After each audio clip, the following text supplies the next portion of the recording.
Hello everyone, good evening to all.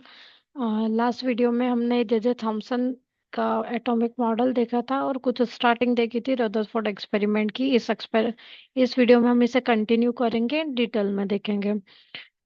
जो Rutherford experiment था alpha particle scattering का, वो हीलियम एटम के ऊपर किया गया था, जिसमें दो प्रोटॉन दो न्यूट्रॉन थे। 4 AMU का मास था।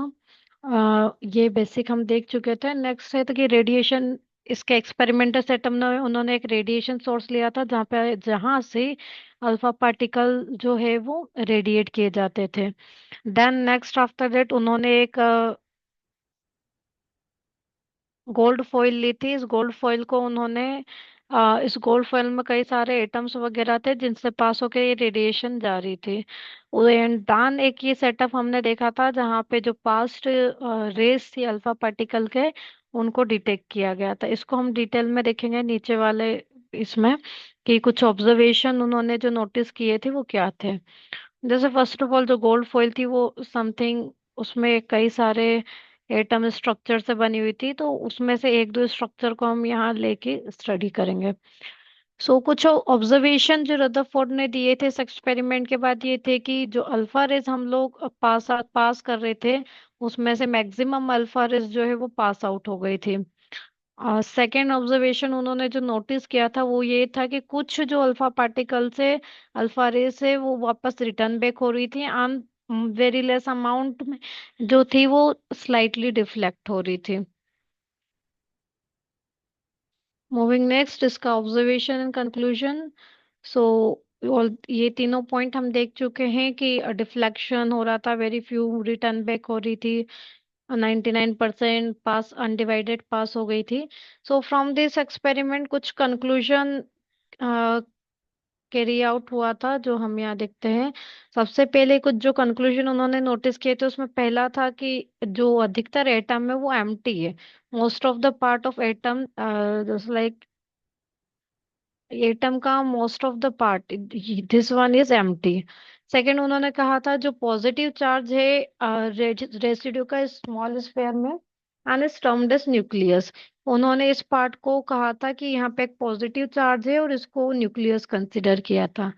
नेक्स्ट उन्होंने मेंशन किया था कंक्लूजन में कि जो पॉजिटिव चार्ज है वो काफी हेवी है, जिसके कारण जो हमारी रेज है वो रिटर्न बैक हो रही है आफ्टर द कोलोजन।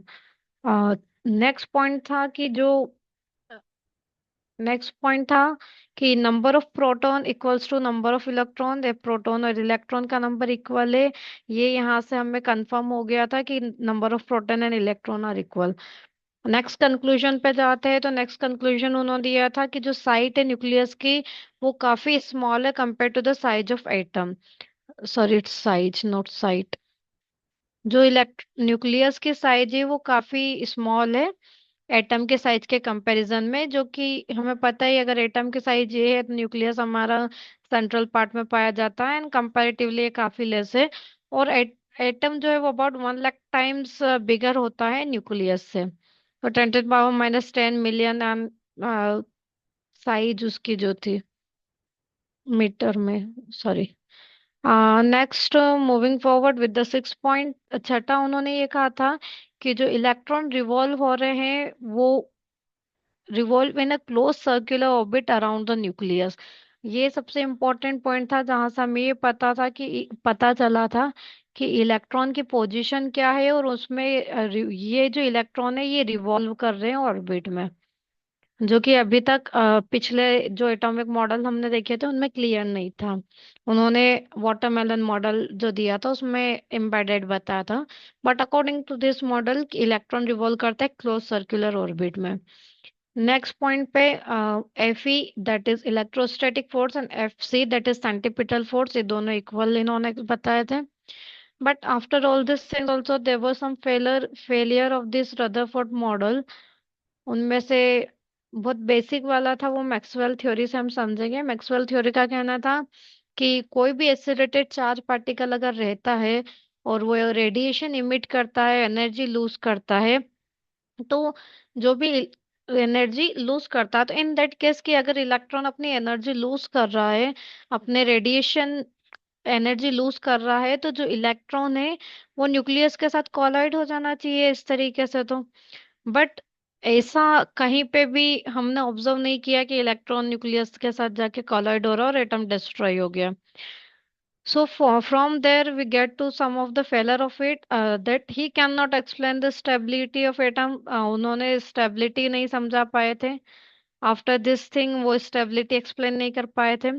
ना ही वो स्पेक्ट्रम के बारे में बता पाए थे, और ये भी नहीं एक्सप्लेन कर पाए थे कि डिस्क्रीट स्पेक्ट्रम कैसे बनता है एटम का. जस्ट लाइक हमने विबग्योर वाला देखा है कि हमें अलग अलग ये कलर्स मिलते हैं रेडिएशन के जब वाइट लाइट को पास किया जाता है. बट ये इस चीज को भी प्रॉपरली एक्सप्लेन नहीं कर पाए थे. इसके आगे की discovery and detail analysis, Bohr model and all that हम नेक्स्ट वीडियो में कंटिन्यू करेंगे. Thank you. कुछ डाउट हो, कुछ मैंने मिस किया हो तो प्लीज बताएं.